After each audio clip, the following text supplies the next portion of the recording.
Hey, what's going on? You know who it is. You know what it is. You know what? Many moons ago, when I first started to make my way around YouTube, when I was just getting started, compared to where I started and where I'm at now, I'm happy.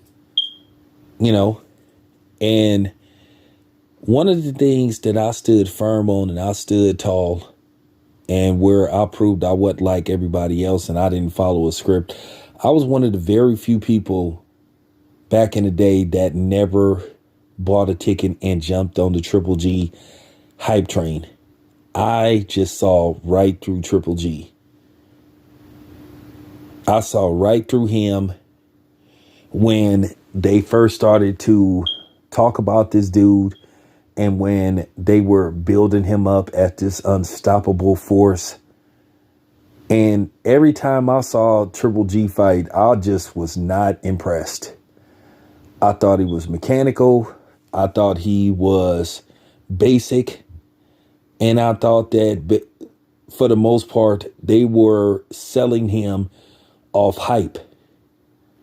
And then I think a lot of the people that he fought, he had a mental edge over them because, they were listening to what they were saying on HBO, and they had other media people just saying, oh my gosh, I've never saw anything like Triple G. And I was thinking to myself, I saw plenty of fighters like Triple G. They were called hype jobs. And Triple G reaped the benefits of basically during his dominance, fighting at a very weak 160-pound division. And I mean, he had very weak competition. And keep in mind, I predicted this. When Demetrius Andrade and Charlo and other guys started to make their way up to 160, that Triple G wouldn't fight him. And Triple G refused to fight all those dudes. Had every excuse in the book on why he couldn't fight those dudes. He flat out ducked. But before that, he was just looking at the dudes he was fighting. What nobody special that he beat on his resume. He beat mediocre competition. And they purposely picked dudes that they knew he could beat. And I think a lot of the people that he fought, he had a mental edge over them because I think they were listening and buying into the hype that they were saying about this dude, about his power and his skill set, which he had basic skills.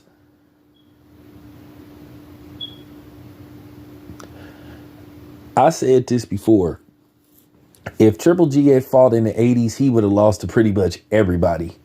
He would have got outboxed or he would have just got the hell beat out of him.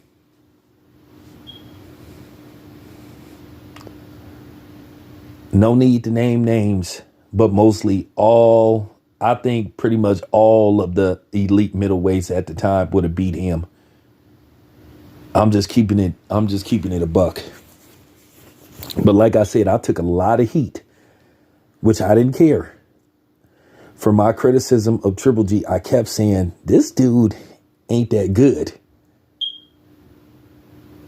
And what was so funny, I had everybody and their mama talking shit about me. Making videos, dissing me. I even had, people, from my own community sneak dissing me in behind Triple G.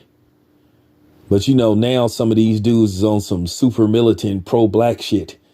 Now it's power to the people when it comes to Terrence Crawford and Bob Arum and Errol Spence, even though Terrence Crawford is black.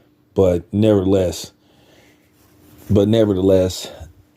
now all of a sudden, these dudes trying to be, super militant, pro-black, woke conscious.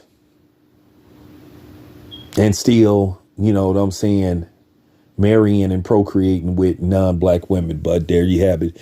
But that's neither here or there. But over the years, I just watched Triple G and I just was like, what is so special about this dude? And I couldn't see nothing special about this dude. I thought he was basic. You know? And I said as soon as 160 started to get competitive, when the Charlos, Demetrius Andrades made their way up there, then all of a sudden he don't want to fight him. Refused to fight him. So this didn't surprise me. But, you know, Triple G went on to fight Foot Locker worker after Foot Locker worker and just get overwhelming praise for the competition that he fought, which I thought was laughable.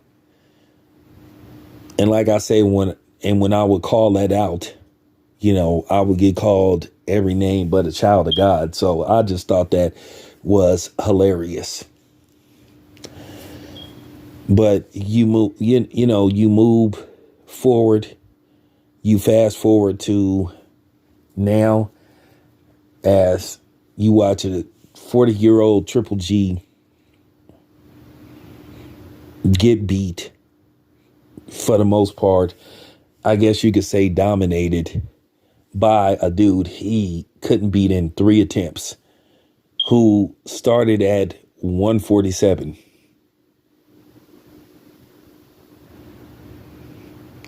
I mean, for real, it was just laughable to a certain degree watching this fight with him and Canelo.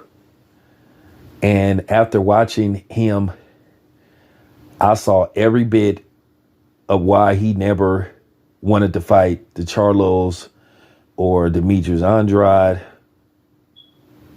You know, just people like that.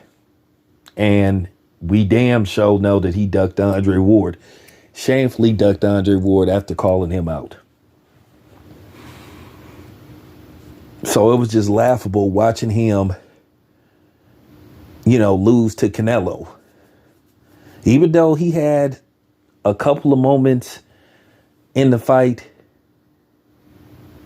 but for the most part, he got dominated. He got dominated.